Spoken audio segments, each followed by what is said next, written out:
Hi guys, thanks for joining me today. I'm Lesia75, the Black Unicorn, and of course you're on the channel for the Black Unicorn.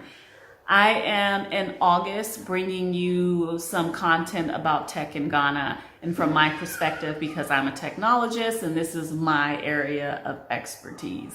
So I wanted to go ahead and talk to you guys about e-learning in Africa, specifically about e-learning here in Ghana. And the reason why I kind of want to talk about it is because of the fact that it's a great opportunity for those of you in education from the West, from the US, UK, wherever, to come and contribute in so many different ways, not only here in Ghana, but in other parts of Africa as well. Simply because e-learning is really, truly in its infancy, as is most technology-based industries here in Africa. So e-learning is so much fun here. I say that because it's just hilarious to me. Now, when I talk about e-learning, I'm talking about teaching educational content for children who are in grade school, for teenagers in like high school, for college students at the university level, and online programs or even online classes. And what I really want to talk about is training business professionals, online training here in Africa, and trying to work with organizations to do that. Y'all. Y'all. Okay, so some of y'all about to get pissed off at what I'm going to say because I'm about to speak truth. Like, I'm about to speak the full, whole truth. So if you're not ready for it, then I suggest you prepare your mind because I'm about to go in. So let me just put it this way. People here in Ghana in particular are very resistant to online things that aren't social media. The young folks are very receptive to social media. Of course, that's everywhere in the world, right? Of course, right? But people overall are really skeptical of doing things online versus buying something online or, learning online or, and I don't even know if it's skepticism from them being able to learn a concept online or if it's more skepticism from their bosses of the employee actually doing the online content.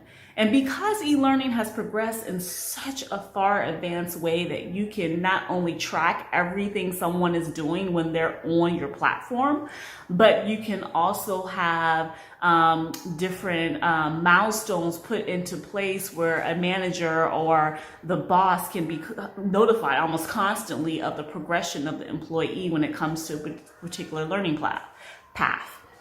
Same with students, right?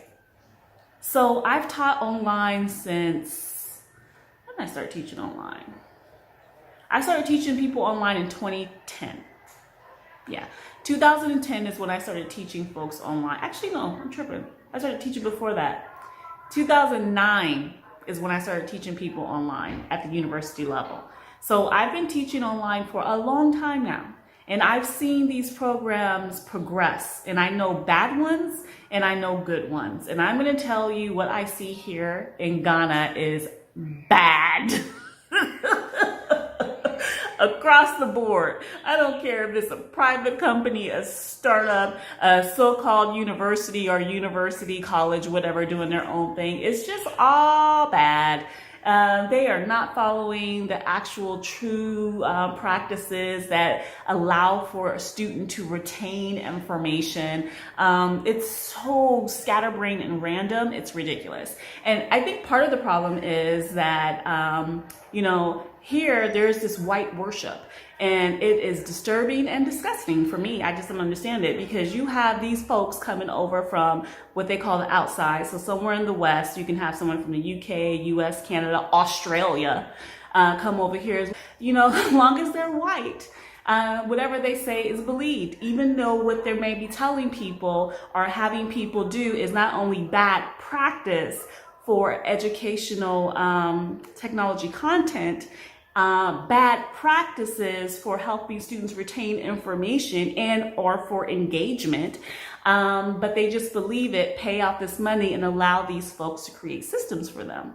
Or these people set up shop here, have someone with black skin who is Ghanaian call them as the owner of the company, yet they're running everything in the background. So this is a phenomenon across Africa. They have all these white people jumping in, bringing technology here, old tech, to be perfectly honest, bringing all the old tech here, but making it seem like it's new and getting rich from it. Jumia is a online platform that sells things like Amazon, is a prime example of this, owned by white boys from Europe. So it's like, okay, and not only that, there's a bunch of companies like that, especially here in Ghana. So when you come in and you looking like them and you trying to consult, trying to counsel, trying to help people understand that this may not be the wisest decision because it's not going to lead to retention of students' information. It's not.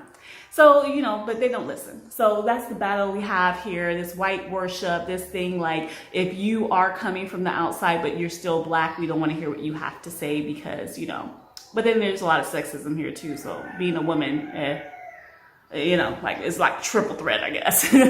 But with that said, I think that coming together with a group of very open-minded Ghanaians who are really focused, understand the technology, and understand pedagogy, more importantly, how to teach, how to help students retain information at various levels of education, because everybody can't be an expert at all levels of education. You have some people experts in higher education like I am, some people experts at primary school, high school, or just grade level education.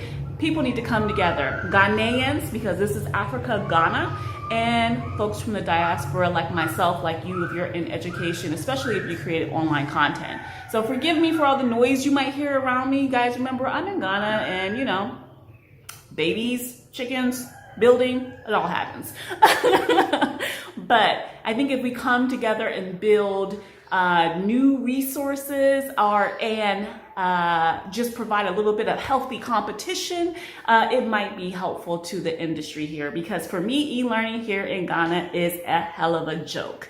And I know I'm about to piss everybody off because I'm speaking truth, but it ain't just Ghana. It's prevalent across the continent. Period. You just have a bunch of morons being listened to because of where they come from and what they say they know. And just because you are a professor does not mean you can teach online. I got to reiterate that.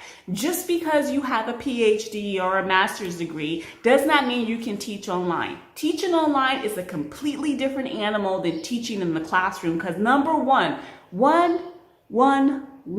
you have to keep someone's attention. And if you can't keep their attention and keep them engaged, you have lost them. They haven't learned anything, they're not doing anything, and they are done. So there's so many other complexities of teaching online and make it successful. So there's issues, some serious issues here when it comes to online learning. But there are other things that have to be taken into consideration. One, the lack of electricity in so many areas. Two, the lack of stable internet. Not only that, the cost of internet for some people is hard. They can't afford it. It might take too long for them to download information that they need for the online content. They may not be able to have a fast enough speed to connect to the browser to get the information in real time. So there's so many other things to consider. Now, does that mean that all the companies here and all the e-learning strategies here are garbage? No. There might be one or two. Okay, two. that are good and focused, and they're trying their best to solve an African problem in an African context. Those are the ones I respect most, because they're seeing what's right for the people that live here, the languages that they speak and how they learn, and the barriers that are in place when it comes to the affordability of the data to get the internet and the ability to even be able to access the internet, right? So there's some things here, there's a lot of dynamics in place. Having this talk in a video less than 20 minutes is not going to be able to really sum up what's all happening here. But if you're listening, you should know opportunity. It's all about what are the opportunities here and how can you help build the nation. And not just an opportunity like, oh, I'm from the diaspora, I'm about to take over. Ooh, ooh, ooh. No. This is about collaboratively working together with folks in the field, in the industry who want to see change and a difference made and are willing to embrace and put in best practices, current technology, and actually finding ways to adapt it to an African context. So, that's why I want to talk about e-learning, because there's just so much there, and it's not being harnessed in a way that's most productive. And I think a lot of that just comes from this ridiculous mindset that white is right, and this following behind these fools as if they are able to do something. And when I talk about white people, I'm not just talking about literal white people. I'm talking about Asians, I'm talking about them Arabs, I'm talking about these Indians, because these Indians be coming over here saying they teaching you this, they teaching you that, and maybe they are, but more than likely they're not. So, y'all already know I'm gonna be starting mine. Y'all already know it is what it is. I make it do what it do. I don't have time to be playing no games. So if I'm bringing something to you, it's because your girl is up on it.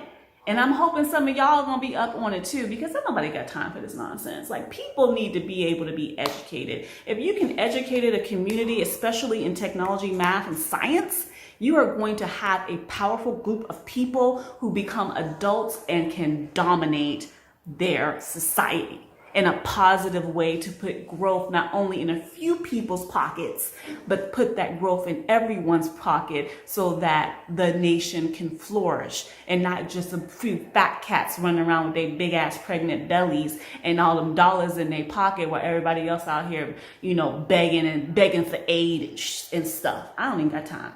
So anyway, guys, hopefully you found this helpful. Please go to, if you want to learn more about me, BlackUnicorn.org. You'll see the properties that we have for rent, and yes, we rent our properties, as well as the Black Unicorn Academy. The Black Unicorn Academy is for people ready to repatriate over to Africa, are curious about repatriating, but don't know where to start. We got you in the academy. I provide content like this, but more in-depth and detailed video content, as well as resources to help you, and you become part of the greater community that we have for B1-minded people, where we meet monthly to talk about what's popping. So, guys, again, the website is theblackunicorn.org. You'll see a lot of rental properties. If you're interested in buying land, you can reach out to us there as well. We're very selective about who we work with when it comes to land, because it takes a long time to do this process here in Ghana. And the affordability and the affordability, why can't I say this word? And the ability to, so talk to you guys soon. Thank you so much for joining. Please subscribe, like, and share.